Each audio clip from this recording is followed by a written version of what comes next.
Attention please. I'll be teaching you The Merchant of Venice, Act 1, Scene 1, from line number 16.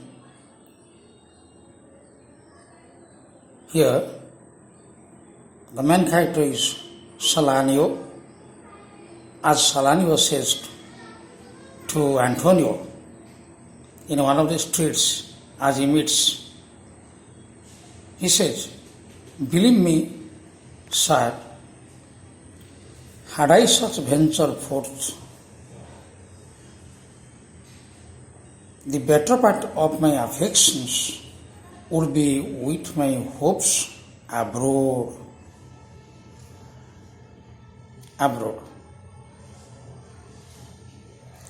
Believe me, sir." He addresses Antonio as sir. That address is a very common form of address in 16th century England. A person in important position is normally addressed as sir. Salanio means to say to Antonio, had I such venture forth. Venture refers to business, forth refers to abroad. Had I such refers to shipping business, as Antonio had shipping business, merchantry abroad. So Salanio means to say, if he had that business abroad, then the better part of my affections would be with my hopes abroad. The better part refers to most of the time my concern, my worriness would be with my hopes abroad. With my hopes abroad. Most of the time he would remain worried about the safety of his ships, about the profit, about the safe arrival of his ships in the target port or harbor, and the safe arrival back in the native place. I should be still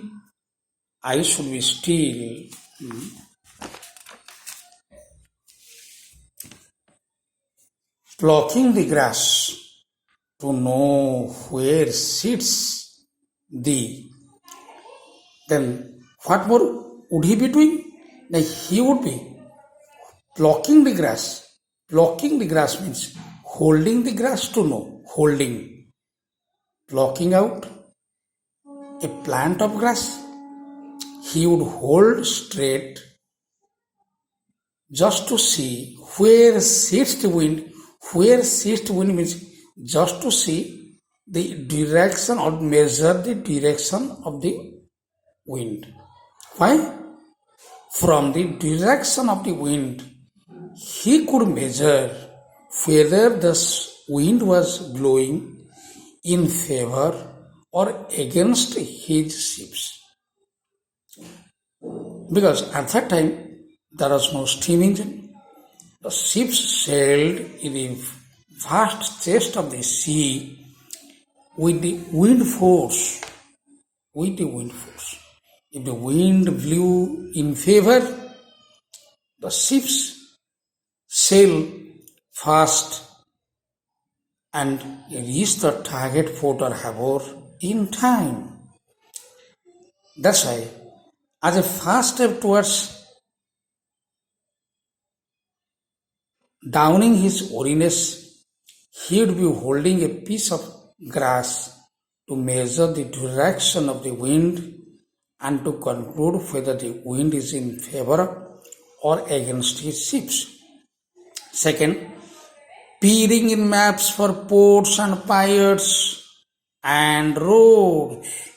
Peering, looking carefully, examining or finding out the ports and pious harbors and roads. Roads means sea routes, because his ships would be sailing along the particular sea routes which are presumed to be safe, and in the maps he would be finding out the ports, the target ports or harbors where his ships would sail, how long those ports and harbors are away, and whether the sea routes are safe, he would be examining.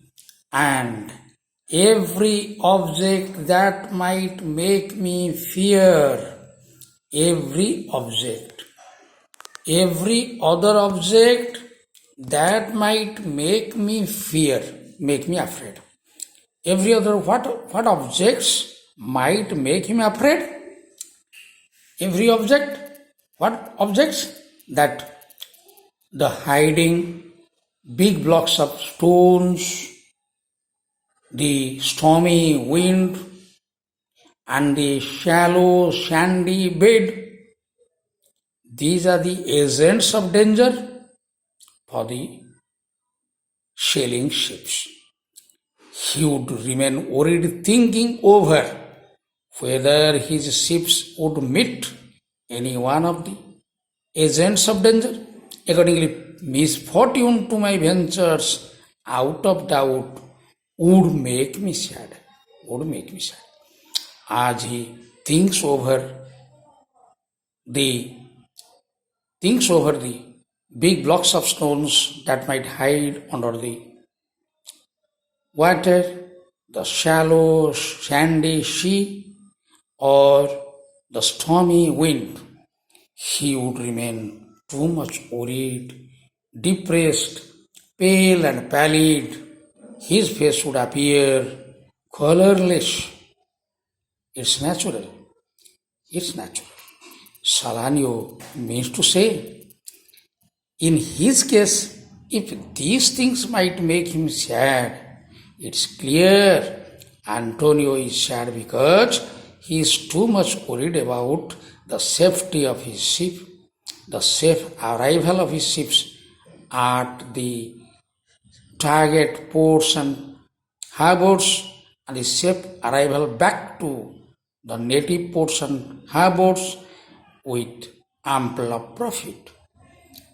Further, Salarino says, my wind cooling my breath, would blow me to an oak.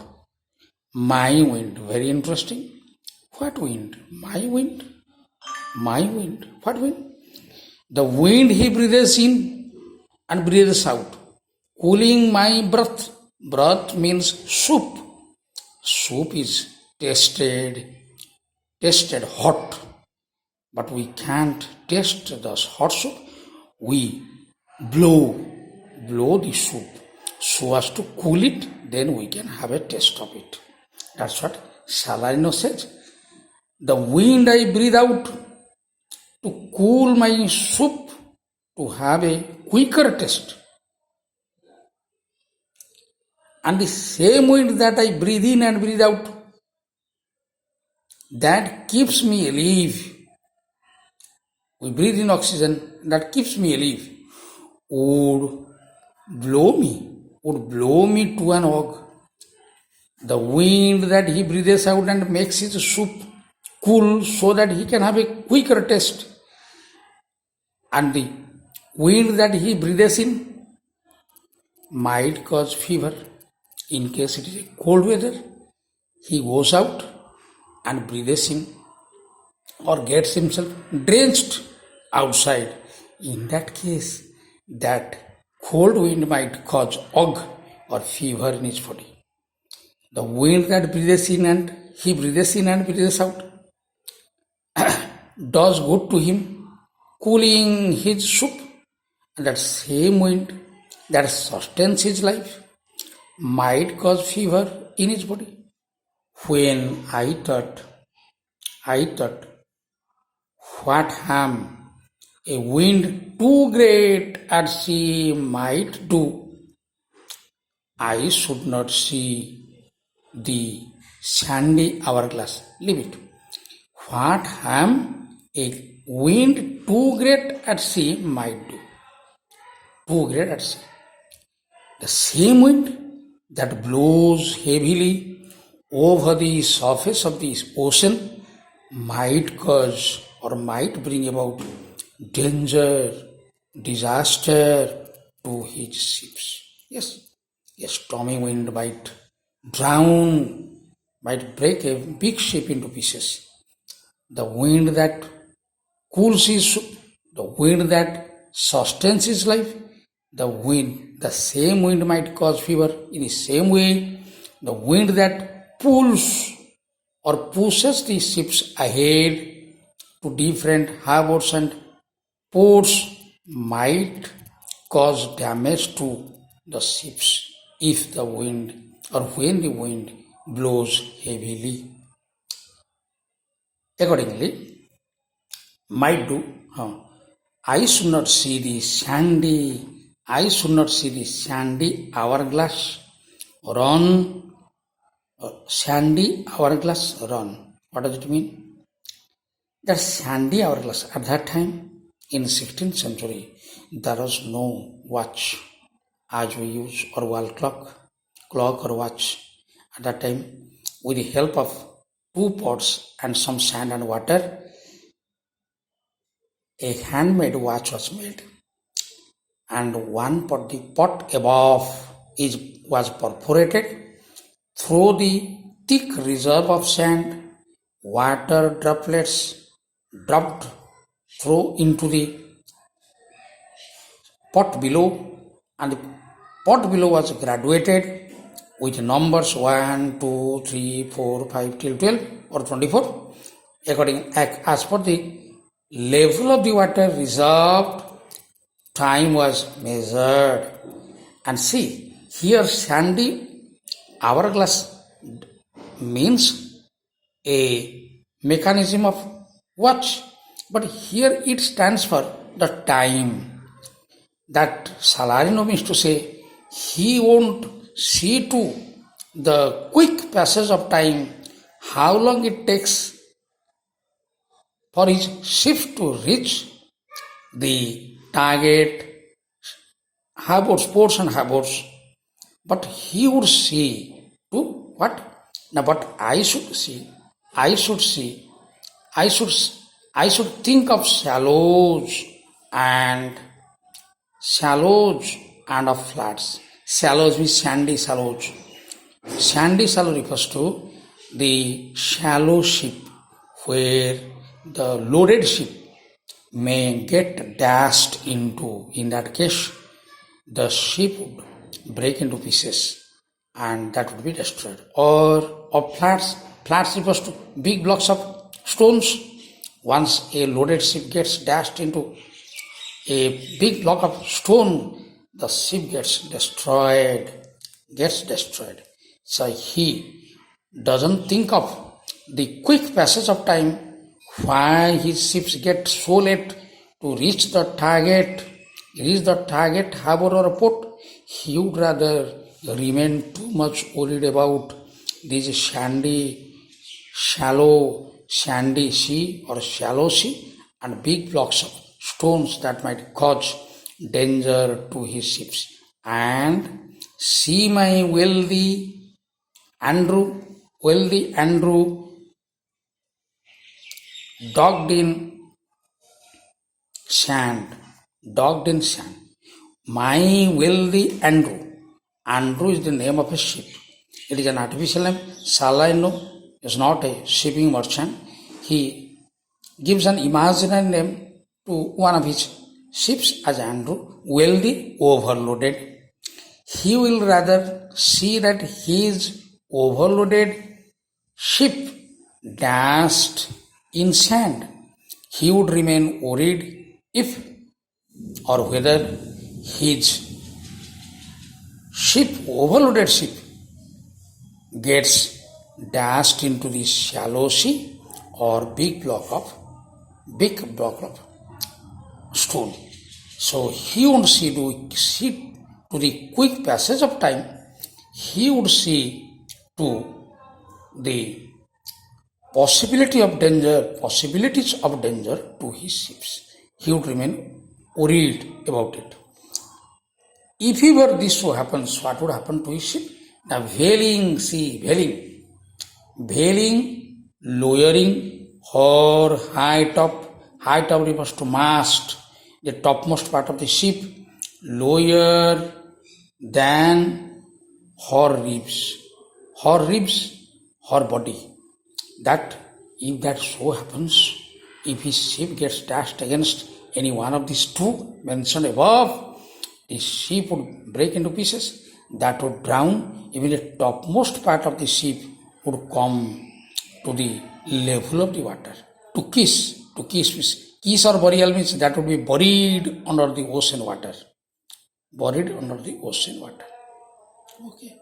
Here ends today's teaching. In the subsequent video, I will be explaining from the next line should I go to. So keep it in mind. As Salanio gave the example that in case he had some ships abroad, he would remain worried too much about the safety of his ships, about the safety or safe arrival, his profit. He would be holding a stick of grass to measure the direction. From that he would see whether the direction of the wind is in favor or against. He would see to the maps. He would see to the map so as to find out the ports and harbors, the sea routes, whether the sea routes are safe, the ports and harbors are far or near. As he would remain worried as long as the ships reach back. Similarly, Salarino says that he would remain too much worried about the safety of his ships. He would remain thoughtful about the possible dangers to his ship,